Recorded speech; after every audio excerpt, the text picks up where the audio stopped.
శ్రీ సత్యసాయి జిల్లాలో honey trap వ్యవహారం కలకలం రేపింది. కొండూరుకు చెందిన ధనుంజయ పక్కా ప్లాన్తో సమీప బంధువైన ఓ మహిళ ద్వారా కొందరికి న్యూడ్ వీడియో కాల్స్ చేయించాడు. ఆ తర్వాత సదరు వ్యక్తులకు ఫోన్ చేసి వీడియోలు బయట పెడతానంటూ బెదిరింపులకు దిగి లక్షల రూపాయల్లో వసూళ్లకు పాల్పడ్డాడు.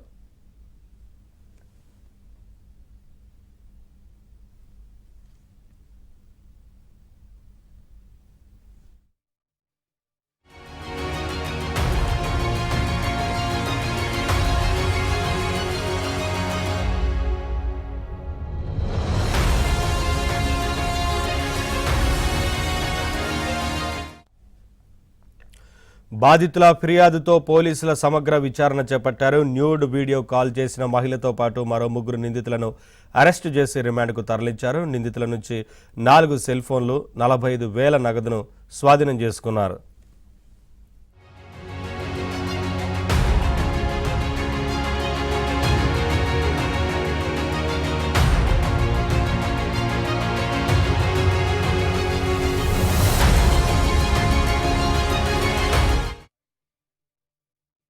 ఆయన కంప్లైంట్ సారాంశం ఏమంటే, ఒక గుర్తు తెలియని మహిళ వీడియో కాల్ చేసి అసభ్యకరమైన వీడియో ఆమె ప్రదర్శించి ఆ వీడియోని ఆమె స్క్రీన్లో సేవ్ చేసుకొని ఆ తర్వాత ఆ సుబ్రహ్మణ్యం గారికి ఫోన్ చేసి డబ్బులు డిమాండ్ చేయడం జరిగింది.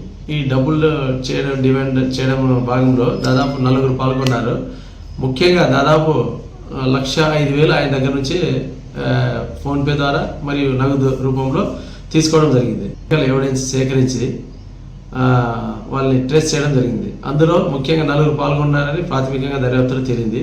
ఆ 4 కూడా జ్యుడిషియల్ నిమిత్తం హిందూపూర్ జడ్జి గారికి హాజరుపరిస్తే వాళ్ళకి 14 days జ్యుడిషియల్ రిమాండ్ విధించడం జరిగింది.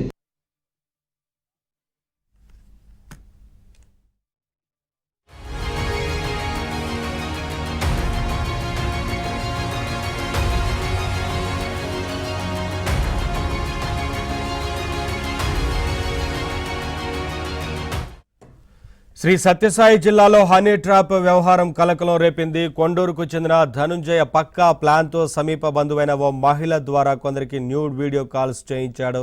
ఆ తర్వాత సదరు వ్యక్తులకు ఫోన్ చేసి వీడియోలు బయట పెడతానంటూ బెదిరింపులకు దిగి లక్షల రూపాయల్లో వసూళ్లకు పాల్పడ్డాడు.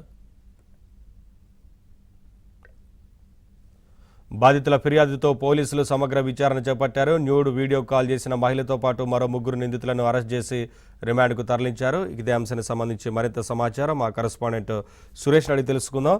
సురేష్, హనీ ట్రాప్ కలకలం రేపినట్లుగా తెలుస్తా ఉంది కదా, ఏం చెప్తున్నారు పోలీసులు?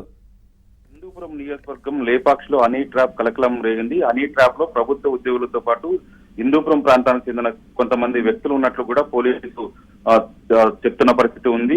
ఏదైతే బాధితులు ఇచ్చిన ఫిర్యాదు మేరకు పోలీసులు కేసు నమోదు చేసుకుని ఇందుకు కారణమైన వారిని కూడా ఇప్పటికే అదుపులోకి తీసుకుని ప్రశ్నిస్తున్నారు. మహిళతో గుర్తు తెలియని వ్యక్తులకు న్యూడ్ వీడియో కాల్ చేయించి వీడియో రికార్డ్ చేసి అక్రమ వసూలుకు పాల్పడుతున్న లేపాక్ష్ మండలం కొండూరుకు చెందిన ధనుంజయ్ అనే యువకుడిని ఇప్పటికే పోలీసులు అదుపులోకి తీసుకున్నారు. పక్కా ప్లాన్ తో కొంతమందిని సెలెక్ట్ చేసుకుని మహిళతో వీడియో కాల్ చేయించి బెదిరింపులకు దిగుతున్నారు. వీడియో కాల్ చేసిన సమయంలో ఆ వీడియోను రికార్డ్ చేసి తర్వాత ఎవరైతే వీడియో కాల్ చేసింటారో వాళ్ళకు పంపించేసి మీకు సంబంధించిన వీడియో కాల్ మా దగ్గర ఉంది, లక్షల రూపాయలు ఇవ్వాలంటూ కూడా ధనుంజయ్ బెదిరింపులకు గుర్తు చేశారు. ధనంజయ్ బెదిరింపులతో కొంతమంది భయపడి లక్షల రూపాయలు ఫోన్ పే ద్వారా కూడా ధనంజయ్ కు వేశారు. దాదాపు 1 కోటి రూపాయలకు పైగా ధనంజయ్ వసూళ్లకు పాల్పడినట్లు కూడా పోలీసులు చెప్తున్నారు. అయితే ఒక బాధితుడు ఇచ్చిన ఫిర్యాదు మేరకు తనకు గుర్తు తెలియని మహిళ న్యూడ్ వీడియో కాల్ చేశారు. అందులో న్యూడ్ గా కనిపించారు. ఇందుకు సంబంధించి వీడియోను రికార్డ్ చేసి తనను లక్షల రూపాయలు ఇవ్వాలంటూ బెదిరింపులకు గురి చేస్తున్నారంటూ కూడా లేపాక్షి పోలీసులకు ఫిర్యాదు చేశారు. పోలీసులు ఈ మేరకు కేసు నమోదు చేసుకుని దర్యాప్తు చేశారు. అందులో భాగంగా ఏదైతే ఫోన్ పే చేశారో ఆ నంబర్ ను ట్రాక్ చేసి ఇది లేపాక్షికి చెందిన ధనుంజయ్గా గుర్తించారు. వీళ్ళు పక్కా పథకం ప్రకారమే ఒకే కుటుంబానికి చెందిన వ్యక్తులు ఈ తరహాలో న్యూడ్ హనీ ట్రాప్ కు పాల్పడ్డానట్లు కూడా పోలీసులు గుర్తించి వారిని ఏదైతే డబ్బు కోసం వచ్చిన సమయంలో అదుపులోకి తీసుకుని ప్రశ్నించారు. చాలా మందికి ఇదే తరహాలో న్యూడ్ వీడియో కాల్ చేసి హనీ ట్రాప్ కు పాల్పడినట్లు కూడా పోలీసులు విచారణలో తెలిసినట్లు కూడా తెలుస్తుంది. లక్షల రూపాయలు వసూలు చేసినట్లు పోలీసులు చెప్తున్నారు. ఈ తరహాలో ఎవరన్నా వీడియో కాల్ చేసినట్లయితే వెంటనే పోలీసులకు సమాచారం అందించాలంటూ కూడా పోలీసులు చెప్తున్నారు. ఈ తరహా చర్యలకు ఎవరు పాల్పడినా కఠిన చర్యలు తీసుకుంటామంటూ కూడా పోలీసులు చెప్తున్న పరిస్థితి కనిపిస్తుంది. నవీన్. Thank you Suresh.